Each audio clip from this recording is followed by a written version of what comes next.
guys, so andito na kami sa Naiya International Airport. Tama. Yes. Ayan. Kasama kaming baby. So excited na kami sa aming first airplane flight. So nakakakaba. So, sana maging okay ang lahat. And magandang weather. Sebi! Ayan. Nalakad na kami, papunta na kami. Nagbo-board na ba tayo? So yun. Ingat sa amin. Okay guys, so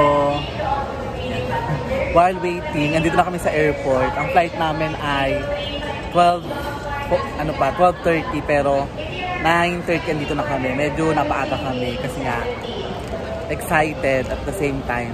Mahirap na yung kung may maging problema man, at least, di ba? Masolusyonan agad namin. So, ganun. Pumunta din kayo at least 2 hours or 3 hours before ng flight mo. Mas okay na maaga. So, yan. Nag-chill-chill muna kami. Sobrang swerte namin kasi ang ganda ng panahon. Take note, August ngayon. So, tag-ulan siya supposedly. Pero, sakto, ang ganda ng panahon. Maaraw. Hopefully, pag-uwi namin, ganun din yung weather. Mainit, maaraw pa din. Para walang maging problema. So, napakaswerte namin kasi month of August. Usually, tag-ulan. Anong problema? Pinaglalaban kayo? Yan, excited na kami. Ayan guys, papunta na kami sa Zone Airport. Guys, papunta na kami sa loob ng airplane. Yan. So, we're very excited. And yeah, kinakabahan kasi first time. Yung kasama namin na una na. Ayan. Konting oras na lang, nilipad ng aming airplane. Finally. Excited na kami makapunta ng Boracay. Hi, Larry!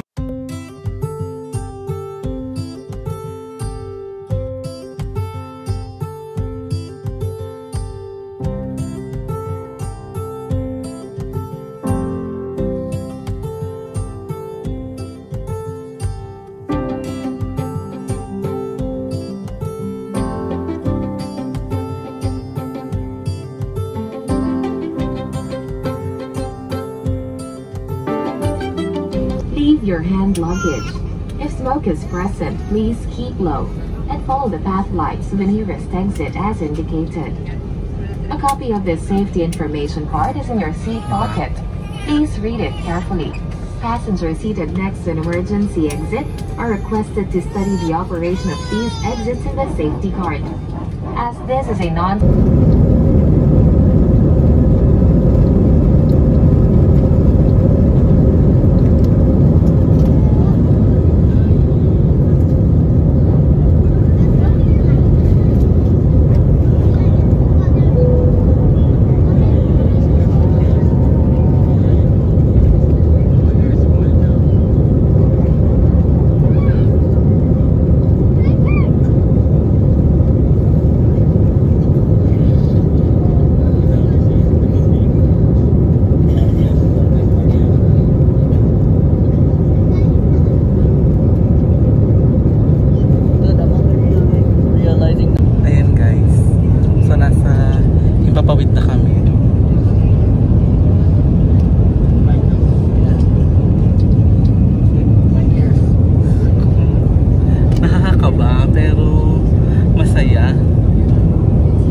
tumitingin ako sa labas, natatakot ako.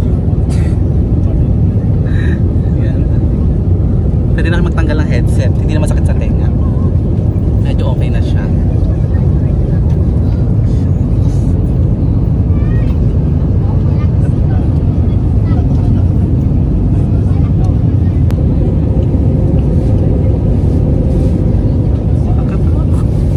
Nakaka-excite. So, yun. Keep safe na lang sa aming flight and sa aming pag-uwi din. So 4 days, 3 nights kami sa Boracay and hopefully ma-enjoy namin siya ng sobra. So ayan guys, palapag na kami, nakakakaba. Mas nakakabay paglapag, feeling ko daw, kesa yung pagtaas.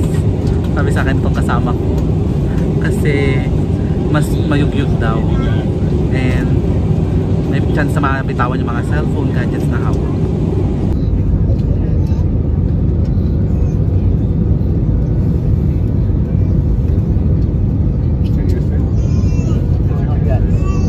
Not yet. I hope my ears don't hurt. We're getting closer to the ground, right?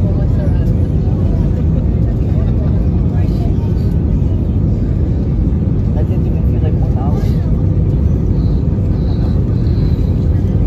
Habang pababa, mas lalo siyang maalog. Tapos, How are your ayan, ears right now? magalaw talaga. Ay, yung pakpak niya nakakatakot. Galaw ng galaw.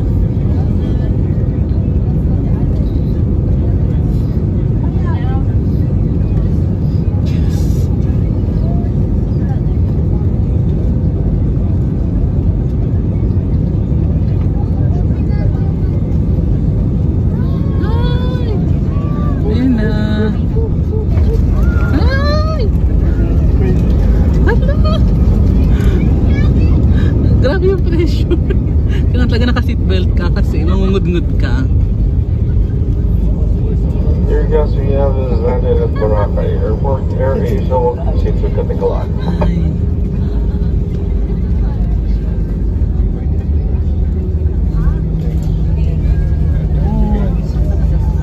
For convenience, the time now is 30 minutes past the hour of 1 in the afternoon.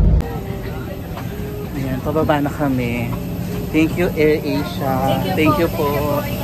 Ayan. Pababa na kami, nakaka-excite. Thank you, AirAsia. Ay, sakit sa tenga.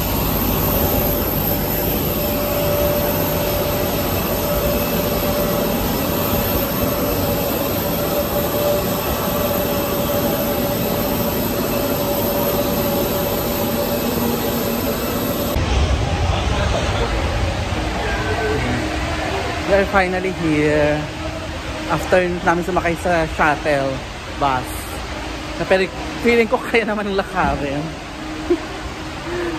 Baka lapit na naman ng shuttle. Larry, bilang first timer sa airplane, anong na-feel mo? It's so shocking kasi wala lang, Very medyo shocking. nakakatakot, Nakakatakot, nakakaba. Oo. Teka na, nasa na sila, bebe? Ano ba din sila? Nauna yung bus natin sa kanila. Ikaw, Andro, anong naramdaman mo nung sumakay ka ng airplane? Kami, hindi naman. Mas kabado siya sa akin, nakita ko yun. O ikaw naman, Jenna, natakot ka ba? Wala akong naramdaman. Wala nga. How about si Sebi na nag-iiyak ng nag-iiyak? Ay, napaka-cute, pera usod, napaka-pogi. Ganda ko. Ganda ko. Ganda-ganda ko. Sobrang ganda. Iyak. Ayan guys, ang cute ng kanilang tricycle. Parang maliit na jeep. Kaso hanggang dalawa lang pwede isakay.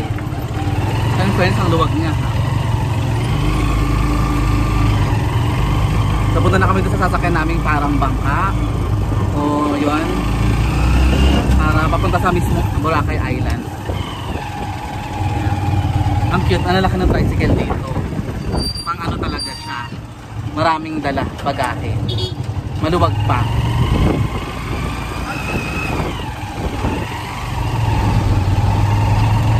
Ayan.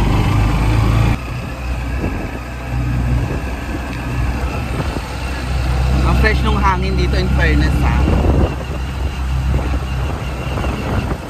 Ano pa lang to, tawag doon? Sa airport pa lang. So what more pa yung mismong Boracay. Naka white sand talaga. Sigat Pampang. How's your airplane experience? Enjoyable. Yes, at nakakilala siya ng kapam na gentleman. Pag nakita mo pa siya ulit, itik ko man. Charot lang. Yes. Gwapo yung kapam. Ganda ni Ma'am. Nataypan talaga siya. Doon pa lang sa airport sa Manila, kasabay na namin siya hanggang dito. Tapos nasa likod nila, Destiny. Gusto nga dalhin yung bag niya eh. Kaso nga lang, nahiya si Ma'am Pam. Kaso baka kung saan siya dalhin. Charot. Pag nakita pa namin, ako. Jessica Joy, kamusta ang airplane? Pabunong pa kita dyan eh. Ilan taon mo, bes? So yan guys, nakasakay na kami ng boat. And napunta na kami ng Boracay. Nalangkap ko ng simoy ng dagat. Ang aking pinanggalingan.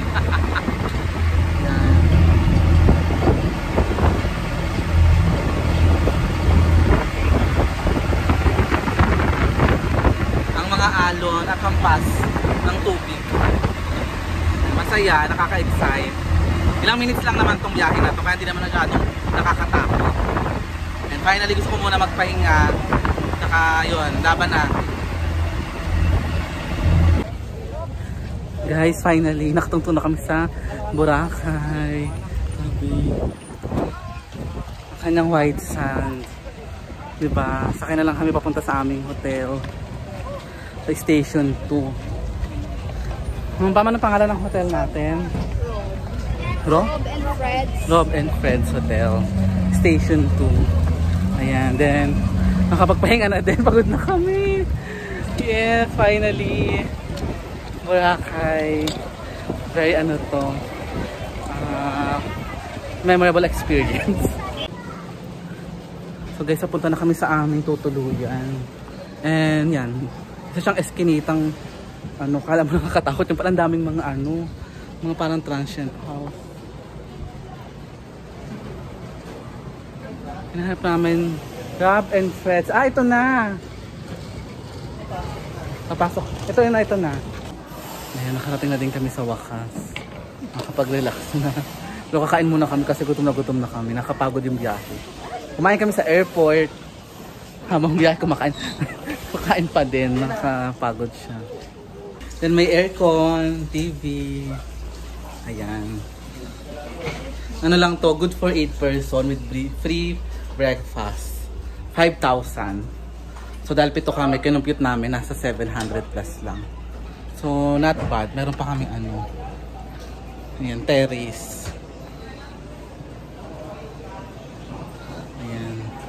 At maganda tong Rob and Fred's. Yung dinaanan naming eskinita, may mga tindahan ng mga murang damit.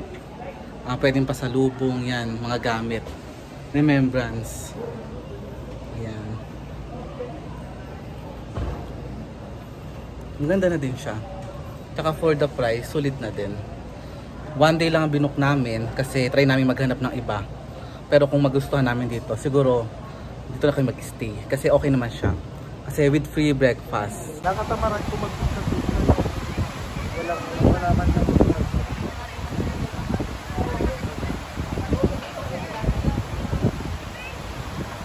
Yan ang itsura ng Boracay paggabi. So hello guys, so andito na kami sa dalampasigan ng Boracay. Nakapagpahinga na kami to relax. Yan. Naka-picture taking. Napaka-sexy ni Ma'am Pam. Yes, naghahanap kami ng pwedeng gawin and kainin kasi ginabi na kami. Grabe, nakakapagod talaga yung biyahe. Kaya yun, bukas na lang yung island hopping namin. Picture na din kami. Ang ganda ng dagat kahit gabi na at napakahangin. So yun guys, naglalakad-lakad kami sa gilid ng Boracay ulit. Ay nakakatawa, ang daming bar. At ang daming tao. Yun, nakakatawa. Parang di ba? Hindi naman na summer. Pero ang dami talaga nagpupunta. Ganun kasi katang Boracay. Ang dami din kainan, buffet. Napakahangin. Talagang magpupunta ka dito, kailangan may budget ka kasi ang daming...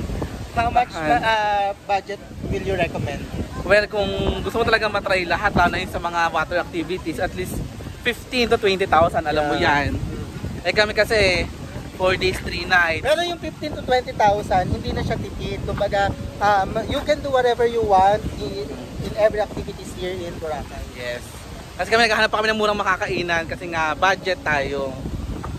Mahirap naman kasi sa unang araw pa lang ang laki na ng magastos natin. Tsaka first day pa lang natin. Maybe sa last day, last night yon. Pero, promise, recommendable siya. Ganda talaga. Nakakatuwa. Kahit gabi maganda. Sa lahat na napuntahan kong beach, ito na yung kahit gabi. Enjoy. Then later, manonood kami ng fire dance. At sasayawan kami. Yung mapanood ko sa TikTok. Yan.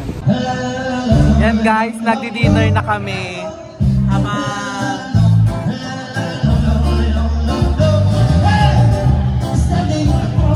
Habang tumutugtog.